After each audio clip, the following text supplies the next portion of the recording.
I know that you already have talked about this previously in Algebra 1. It leads into what we're going to be doing next. But first, we're just going to define what a greatest common factor is. So a greatest common factor, it's sometimes called a GCF, if you've heard people call it that before. Greatest means what? A big, yeah, right, the greatest, yeah, the largest, okay? So whenever I am filling this in here, the greatest common factor, like you guys said, is the biggest or the largest term that divides evenly into a set of terms. So Wednesday was addition and subtraction. Yesterday was multiplication. Today we're talking about dividing. All right? So whenever we're looking for something that is a GCF, it has to go into everything, not just one of the pieces, all of the pieces. So first we're going to just talk about finding a factor for a number, no variables in it. So we'll start with just numbers. So we're going to start with 8. So I'm going to put the 8 in this top box here. Can anybody tell me what they can think of that multiplies to give us 8? 4 times, okay, 4 times 2, okay. So in my box over here, I'll put a 2 out here times the 4 underneath, right? That would break down to give me 8. So is there anything that multiplies to give me 2 besides 2 and 1? What about 4? Anything besides 4 times 1 that will give us 4? 2 times 2, okay. So I'll put a 2 and a 2. Is what we can break the 4 into. All right, and we just said you can't break the 2 down any further, right?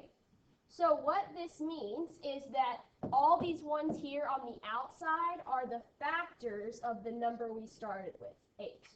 So I have 2, 2, and 2. The reason they give me 8 is because if I was to multiply them all together, we would get 8, right? Okay, whenever I'm looking for a factor of something, I'm looking for a group, basically.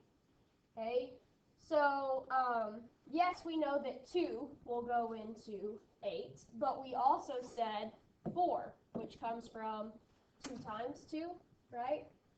And between 2 and 4, what's the bigger number?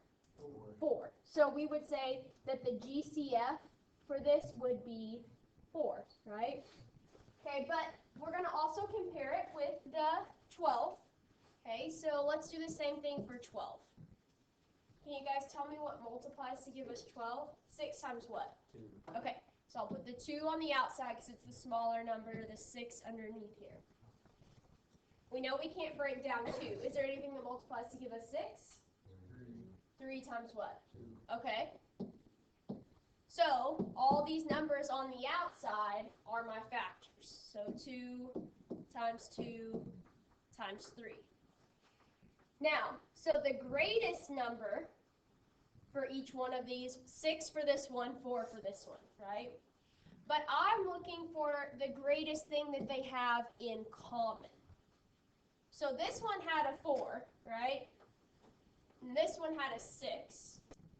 This one did not have a 6 anywhere in it, right? So I cannot say 6 is their GCF because they don't have that in common. All right? Over here, though, what is 2 times 2? 4. So do they have a 4 in common? Yeah. So I would be able to say that the greatest common factor between 8 and 12 is 4 because they both had that 2 times 2 in common, which equals 4. So the greatest common factor, or the GCF, to abbreviate, is going to have to be 4 between these numbers. So whenever we're looking for a GCF, we want the biggest number, but we want the biggest number that goes into both. Okay? All right. So here, they want us to write down the GCF between each of these sets. So here, I'm looking for the GCF between 6 and 18. So let's break down that 6 first. What multiplies to give me 6? Okay. Can I break down 2 or 3 any further? Okay. So my factors are 2 times 3. All right, I'm going to do the same for my 18. What What multiplies to give us 18? 3 and 6. Okay, that works. I've got my 3 and my 6. We said we can't break down 3 any further, right? Can I break down 6? Into what? 2 and 3. Okay. All right. So if I was to write out my factors here, I have 3 times 2 times 3, right? So did these two things have anything in common? 6, right? A 2 and a 3 here, a 2 and a 3 here. So yes, our GCF is 2 times 3, which is 6. Very good. Okay, now let's look at doing the same thing, but for some variables. So you guys were actually telling me yesterday that when we square something, that meant to multiply it times itself. And Jack said that it was however many times the exponent is what it means you're multiplying, right? So in this case, when I have x to the 5th, that means x times itself how many times? 5 times. Okay, so basically I have an x times an x times an x times an x times an x, right? Okay, for this one, x to the 3rd means x times itself how many times? 3. Okay, so I can get 5 out of this one, but the most I can take out of here is how many? 3. So what would be the biggest number you could take out of both then? 3, right? I can only take out as much as this one has. So the common between the two was 3. X times itself 3 times. So our GCF is x to the 3rd. All right.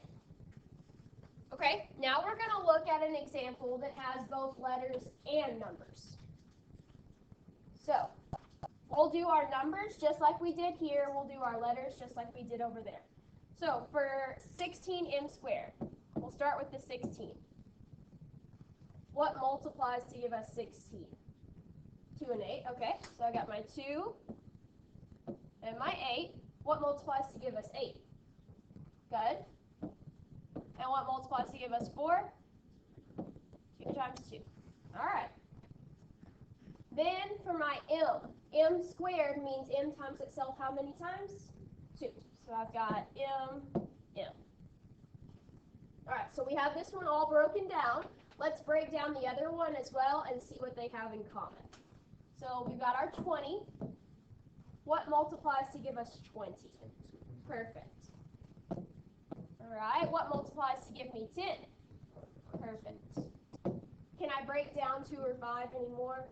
Okay, so we did the most we could there. M to the 3rd means we have how many m's? 3. 3 m's. Okay, so let's start by looking at the numbers. What numbers did the 16 and the 20 end up having in common as factors? 2 2's, right? And what is 2 times 2? 4. Okay, so they have a 4 in common. How many m's do they have in common? 2. We've got 2 here. That means we can take 2 out of here. So I would have 4m squared as my GCF. Okay, let's do another one like that. So we've got 56. What multiplies to give us 56? 8 and what? 9. Close. 7. 8 and 7. Okay, so I'll put my 7 here, my 8 here. I'm going to put the smallest one on there on the outside. Okay, I can't break down 7 anymore, right? So the 7 is going to stay as it is. What about the 8? What multiplies to give me 8? Good. And what multiplies to give us 4? 2 and 2. Very good. All right, if I've got c squared, how many c's do we have? Good. All right, now we're going to do the 32c. All right, what multiplies to give us 32? It's even, right? So 2 times something. 2 times 16, good. Okay, what multiplies to give us 16? 2 and 8. And what multiplies to give us 8? And 4, 2 and 2. Very good. And how many C's does this one have? Just one C, right? Okay, so what do they have in common number-wise? How many 2's? 3 of them, right? We got 1, 2, 3, 1, 2, 3. So 2 times 2 is 4, times 2 is 8, okay? So they have a GCF of 8. And how many C's do they have in common? 1, right? I've got 1 that I can take here, so I can also take 1 from there. Okay. So now that we've found our factors by breaking it down this way, let's look back at what our numbers were. So here I had 16 and 20. Can you divide 16 and 20 by 4 and get a whole number? Yes. Yeah, right? 16 divided by 4 is 4. 20 divided by 4 is 5. So that works, right? M squared, it will go in here and here. So it works, right? Right here, 56 and 32. Can you divide 56 by 8? Yeah. Can you divide 32 by 8? Yeah. So it does work, okay? So that's what we're doing. We're asking ourselves, what's the biggest thing I'm dividing both of these by, and it'll still give me a nice and neat whole number. All right? Okay, so now that we know how to find the GCF, you'll flip it over onto the back. They ask us to multiply 4x times x plus 5. So that's actually exactly like what we were doing yesterday, right? When there's something in front of the parenthesis, what do we do with it? Multiply in, right? Distribute it. Okay, so first I'm going to have 4 times x. There's not a number in front of this x, so what's the secret number? 1. Okay, and neither one of them have exponents, so what's their secret exponent? Also 1. Okay. All right, so for my big numbers, what's 4 times 1? 4. And for my x's, what do I do with the small numbers? You put x down. I do put an x down, but what do I do with the exponents? Add them. What is 1 plus 1? Good. All right, then I have 4x times 5. So I multiply the big numbers. What's 4 times 5? 20. And is there an x to add to the one on the outside? No, so I just bring down the x as it is. All right, so basically, this is what we did yesterday. What we were just doing on the front is the exact opposite. We were just undoing this. So if this is multiplication, factoring is division. Okay, so factoring is, oops, I didn't mean to write that on that line, sorry, 4x squared plus 20x up here. Factoring is the opposite of multiplication. And we all know that the opposite of multiplication is what? Division. Good.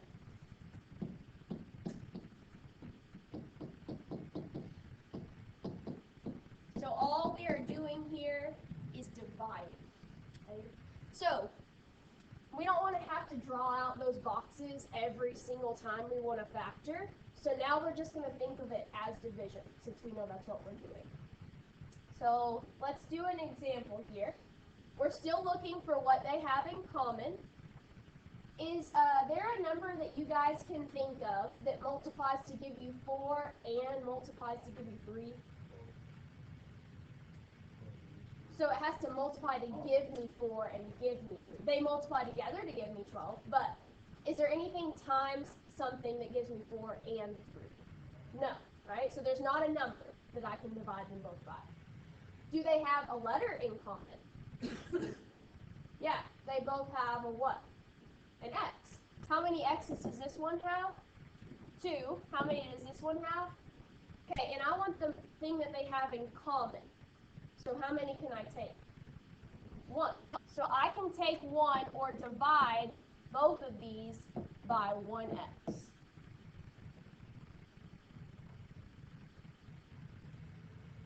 Okay, so what we're doing here is dividing by x or taking out an x. And then we're going to put a parenthesis and write down what would be left if we do take out the x. So if I take an x out of x squared, how many x's are going to be left? Just 1. Right, and then the 4 will still be there. We didn't do anything to the 4. Okay? And I'm not doing anything to the negative 3, so the negative 3 stays the same. If I take the x out of 3x, are there any x's left? No, right? So no more x's. So what we're doing here is we're saying if I take this out, in the parentheses is what's going to be left over. Okay. All right, number 6. Looking here. Can you guys think of a number that goes into both 24 and 6? Anything that we could divide both of those by? Okay, so 3 will go into both of them. Is there anything any bigger than 3 that you can do? 6, yeah. So I'm going to divide both of these by 6. All right, and then I also check to see about letters. Do they have any letters in common? Okay, so what's the most x's we can take out? 1. So I'm going to divide by 6x. So whatever you divide by, that's what you write down first. Okay. And then we open a parenthesis, and we're going to write down what would be left over. All right, so what is 24 divided by 6? We divide the big numbers. 4, good.